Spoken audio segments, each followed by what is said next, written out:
just got back from training chest, bis, and tris a little bit ago. I actually filmed either the first or second set of every exercise that I did, so I'm gonna have that footage for you guys. Something that I wanted to touch on with you guys was the principle of specificity. So for those of you who don't know, I am a nationally certified personal trainer through ACE, the Academy Council of Exercise. Yep. Just double checking that was what the acronym stood for. But so I just wanted to go and talk about the principle of specificity because as it sounds, the way that you train, meaning like the mode and the intensity for which you're training is going to specifically result in the adaptations that your muscle makes and that your body goes through. So you can be training for like hypertrophy, which is size. You could be training for strength. You could be training for endurance. So I'm going to break down the like recommended set and rep ranges for each of those. But I wanted to talk first off kind of about what occurs at the cellular level. The cellular level for the adaptation. So if you're training like endurance based, what is going to occur at the cellular level is you're going to get an increase in the number of capillaries and the number of mitochondria. So you're going to be able to perform aerobic activities better. So you'll be able to perform over extended periods of time more efficiently, more effectively. If you're training like with heavy resistance training, the number of your capillaries and mitochondria is actually going to decrease.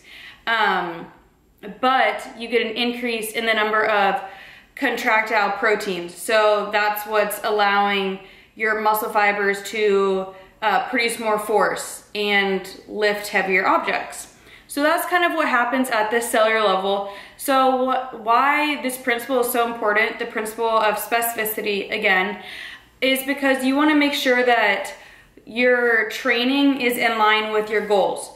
So like if you're a long distance runner, you want to be doing endurance training. So you want to train how you want to perform because your body will specifically adapt to the stimulus that you're providing it. So yes, now I will go into more detail about like sets, reps, all that kind of recommended guidelines from ACE. So generally speaking, if you are like a beginner and you just want general muscular strength, you should be doing 1 to 2 sets, anywhere from 8 to 15 repetitions per set, and in between sets you should be resting about 30 to 90 seconds. Now, if you're looking for muscular endurance, your sets are going to increase a little bit. So you're going to aim for more of 2 to 3 sets. It's going to be greater than or equal to 12 repetitions per set, and you're going to keep your rest time really minimal, so less than 30 seconds. If you're going for muscular hypertrophy, so the size, you're going to want to have even more sets, so more like 3 to 6 sets, and your reps are going to be a little lower, so 6 to 12 repetitions for each set. And you're gonna rest anywhere from 30 seconds to a minute and a half, generally speaking. If you're looking more for straight muscular strength, you're going to go from anywhere from 2 to 6 sets, and you're gonna have less than 6 reps. So focusing more on less repetitions, but generally higher weight. And because of that, you're going to increase your rest time to about 2 to 5 minutes.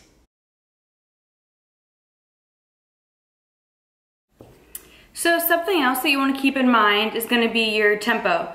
So for example, if you are using slower tempos, so like if you're pausing at the eccentric, isometric phase of a movement.